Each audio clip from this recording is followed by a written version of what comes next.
আসসালামু আলাইকুম রহমতুল্লাহি ওবারাকাতু। দর্শক কেমন আছেন? আশা করি আলহামদুলিল্লাহ আপনারা সবাই ভালো আছেন। আজকে যে বিষয় নিয়ে কথা বলবো সেই বিষয়টি হলো কারি আবু রায়হানের ওস্তাদ মুফতি আব্দুল কাইয়ুম মোল্লা সাহেব তিনি কেমন মানুষ।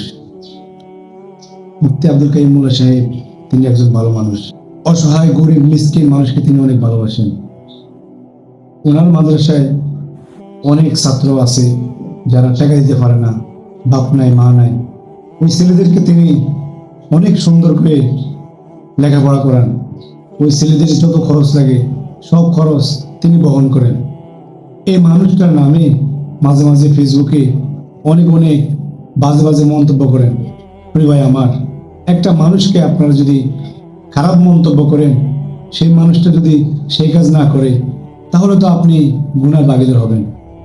ভাই আমার, আপনারা সবাই কারি আবু রায়হানের উস্তাদের মাদ্রাসা আসেন, আপনাদেরকে অনেক যত্ন করবে ইনশাআল্লাহ। এই মানুষটা খারাপ না, আপনারা ভুল বুঝতেছেন, আপনারা ভুল পথে আছেন। উনি আপনাদেরকে অনেক ভালোবাসবেন। এই মানুষটা অনেক ভালো মানুষ। ওনার মাদ্রাসা ওস্তাদদেরকে উনি অনেক ভালোবাসেন। ওস্তাদদের বিয়ের সময় 30,000 টাকা করে ওস্তাদদেরকে দেওয়া হয়। সন্তান হলে সন্তানের খরচ দেওয়া হয়। ভাই আমার, একটা মানুষকে আপনারা খারাপ ভাববেন না। এই মানুষটা অনেক ভালো ভালো কাজ করে, যে কাজগুলো আপনিও করতে পারবেন না। আল্লাহ তাআলা ওনাকে দিয়ে অনেক ভালো ভালো কাজ করতেছেন। এই মানুষটাকে আপনারা খারাপ বলবেন না।